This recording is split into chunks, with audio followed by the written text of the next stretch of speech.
Hello, and welcome to our channel. My name is Wiley Allen, and I'm the founder here at Pinnacle Supplementation.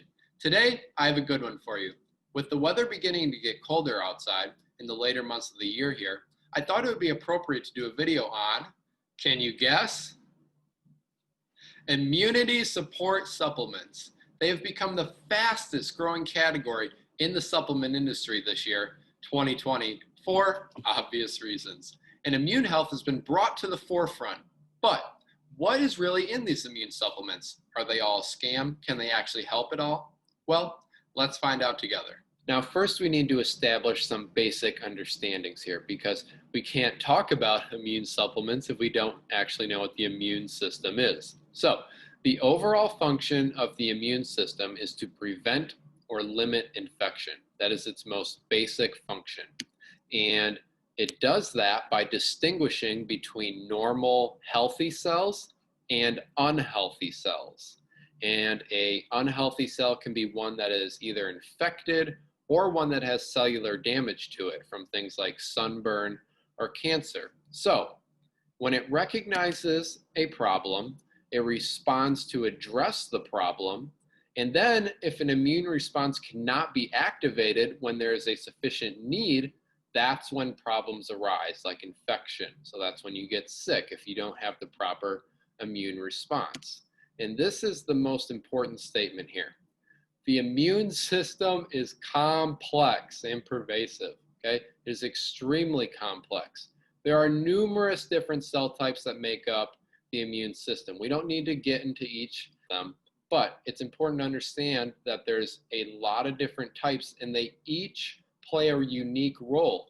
They recognize different problems, they communicate differently with each other and have different functions. And there are so many different variables that go into how well your immune system performs. And here's the question that everybody's asking nowadays. How does one boost your own personal immune system?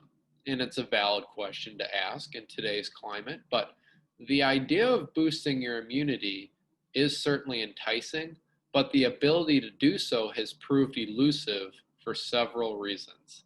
One, the immune system is precisely that. It's a system, not a single entity. And for it to function well, it requires balance and harmony.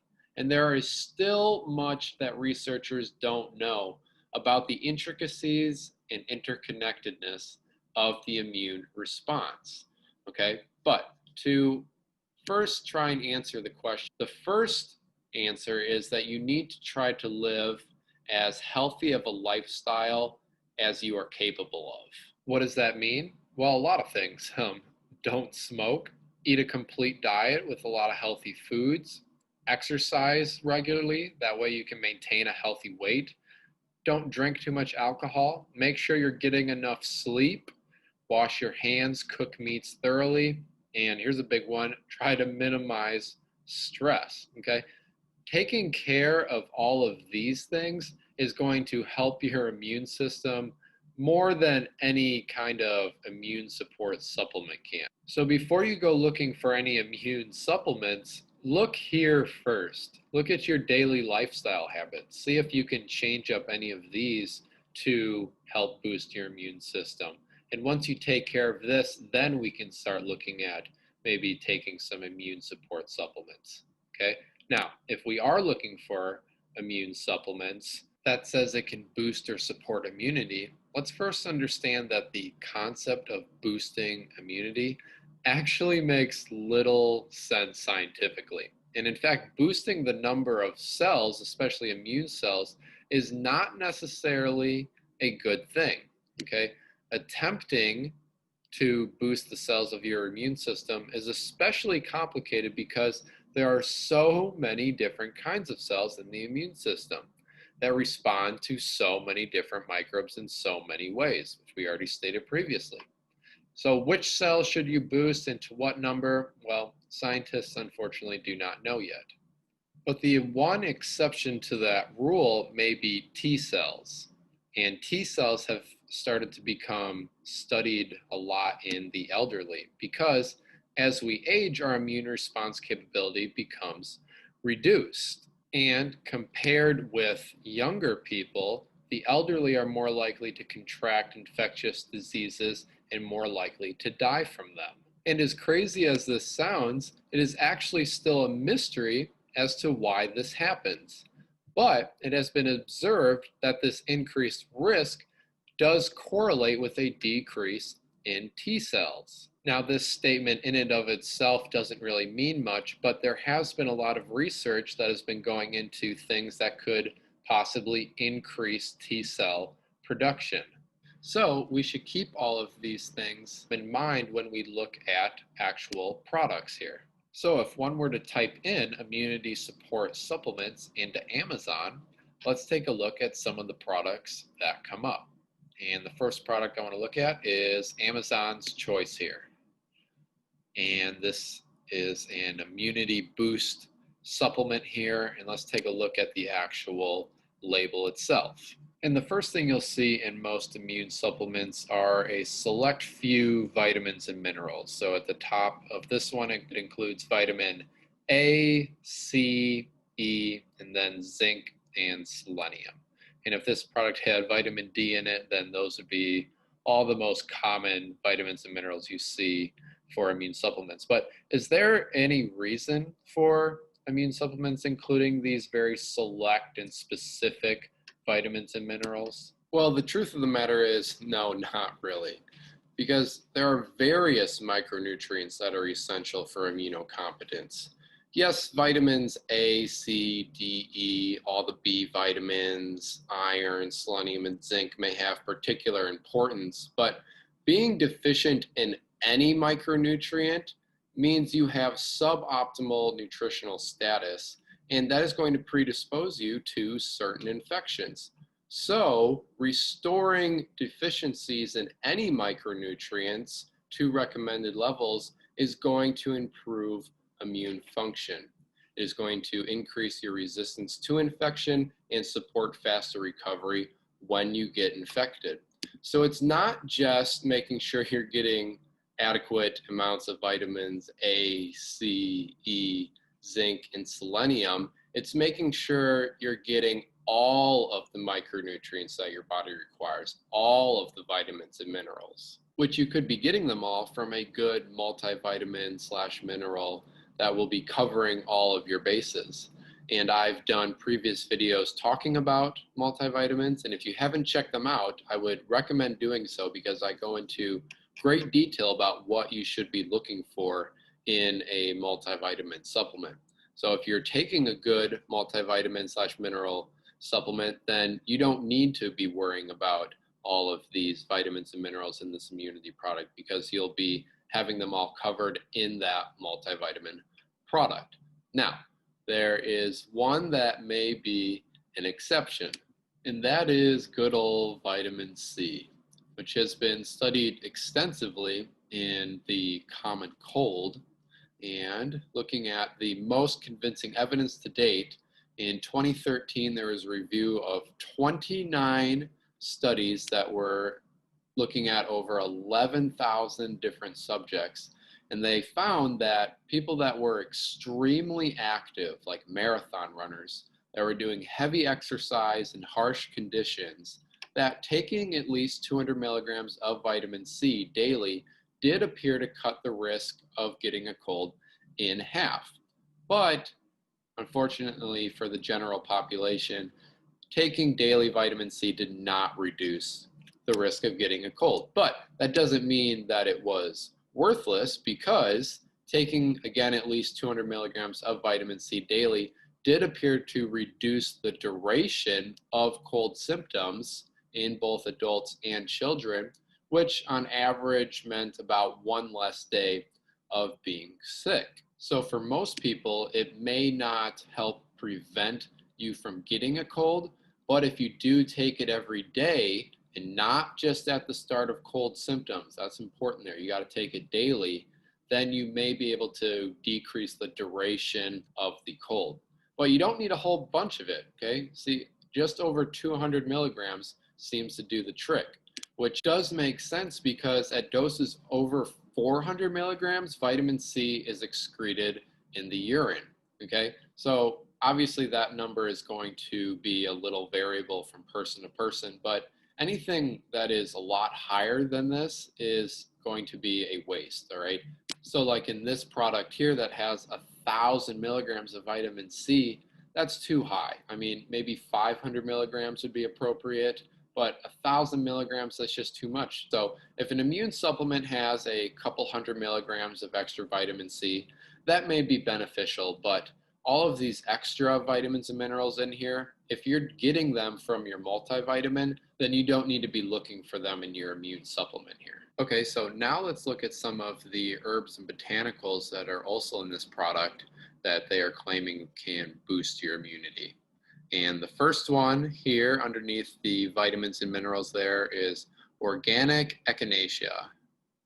And here is a study that is looking at people that were taking echinacea while they were traveling. And so the participants took either echinacea or placebo, and then they were surveyed both before, immediately after travel, and 4 weeks after travel regarding their upper respiratory symptoms. Okay. And the conclusion of the study was that supplementation with echinacea taken both before and during travel has preventative effects against the development of respiratory symptoms during travel. So that's good, it worked. But let's take a look at the actual dosage that was used. All right, and we see right here that the tablets contained 112.5 milligrams of echinacea purpurea in an extract form that was equivalent to 675 milligrams of dry powder, as well as 150 milligrams of echinacea angustifolia, also in an extract form, which was equivalent to 600 milligrams of dry powder. So it was a total of 1,275 milligrams of dry powder, which is what is used in this product here. It's not an extract, it's just dry powder, and it's only at 150 milligrams. So not even close to the proper effective dosage. And now let's look at the next ingredient on the list there, the elderberry, which has become a very popular supplement this year. And here is a study that was done on elderberry and looking at colds and again in travelers. Okay, and the results were that even though more colds did occur in the placebo group, the difference was not significant. So the difference was not high enough for the study to conclude that elderberry decreases the occurrence of colds, but the placebo group did have significantly longer duration of cold episodes, and the average symptom score over these days was also significantly higher. So even though elderberry didn't successfully decrease the occurrence of colds, they did decrease the symptoms of them. So it did have some beneficial effect, but what was the dosage used? And it was either they take 600 milligrams before they were traveling, or they take 900 milligrams while they were traveling, okay? And either one of those numbers is much higher than the 150 milligrams that is included in this product. And all the rest of these ingredients in this product here either are severely underdosed or have no evidence of being effective at all. So overall, this product is not very impressive. Now I want to take a look at this product here, even though it doesn't have an Amazon's Choice or bestseller banner over it, because I've had a lot of people question me about this product here, and I've also seen a lot of ads for it personally, so I just wanted to go over it quickly. And let's go take a look at the label of it. We see it does have a good dosage of vitamin C there, and again, the vitamin D and the zinc we can just get from our multivitamin, and the elderberry, underdosed again, the echinacea, underdosed again, and the black pepper here, that's just a bioavailability enhancer, that's all it is.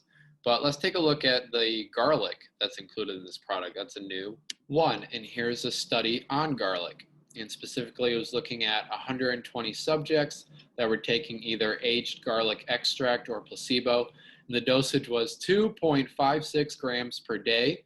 And they were looking at immune cell proliferation, which just means the increase in cell quantity, as well as cold and flu symptoms. And the results were that the garlic group did increase the amount of T cells, which, as we mentioned earlier, may play a role in your immune function as you age. And then, unfortunately, the garlic group did not seem to decrease the incidence of colds and flus since there was no statistical difference, but it did appear to reduce the severity of symptoms as noted by the reduction in the number of symptoms reported. So it did decrease the symptoms, but it did not decrease the occurrence. So the enhanced immune cell function may be responsible for the reduced severity of colds and flus. But again, the dosage was 2.56 grams, not what was used in this product here, 200 milligrams. That is not going to cut it there. So it seems like the only ingredient that may be effective in this product is the vitamin C. And now let's go take a look at the best seller here. And when we look at the label here, we see that it's very short, and I noticed that the elderberry and the vitamin C there are both at about half the dosage that they need to be. So if you just took 2 capsules per day instead of 1, you could have 1,000 milligrams of elderberry and 240 milligrams of vitamin C, which would both be at effective dosage levels and could make this product not half bad. And then the zinc you could just get from your multivitamin, don't need to worry about that. But even then, just having 2 ingredients that are effective, we can do better than that. There's a lot of different ingredients out there that have been shown to be effective for colds and flus. Here's one here. A yeast-based product called Epicor was compared to placebo, and they were looking at the incidence and duration of cold and flu symptoms. And the results were that the participants receiving the yeast-based product had significantly fewer symptoms and significantly shorter duration of symptoms when compared with subjects taking a placebo. So this product is effective and works, but you didn't see it in any of those products there. And here's another botanical called Andrographis paniculata, and it was studied for reducing the symptoms of the common cold. And the results were that after 4 days, there was a significant decrease in the intensity of all symptoms observed for the Andrographis group. Okay, so again, another ingredient that had a high degree of effectiveness in reducing the prevalence and intensity of symptoms of the common cold, yet you didn't see it in any of those products. Okay, so if you're looking for an immune supplement that has all of the effective ingredients out there at the proper dosage, unfortunately, it has not been released to the market quite yet. Now, overall, if you want to give your immune system its best chance of working effectively, then you first need to look at how you are taking care of your body. Are you giving it the fuel it needs by eating good food? Are you sleeping enough? Are you exercising? Are you effectively dealing with your daily stressors? Fixing those issues is going to improve your immune system more than any supplement can. But let's say you believe you are taking good care of your body and want to give it an extra advantage. Are there things that can further prevent sickness or decrease its symptoms? Yes, there are, but they need to be used at proper dosages. Just as with any other supplement, if they are not used in products at the dosages that have been shown effective in human clinical studies, then odds are they are not going to work. So just because a bottle says immunity support on it does not mean at all that it will do anything for your immune system. Only if that bottle says Pinnacle supplementation on it do you know the ingredients are effective. And with that being said, I would like to thank you all for tuning in. I hope you learned something. And as always, go reach your pinnacle.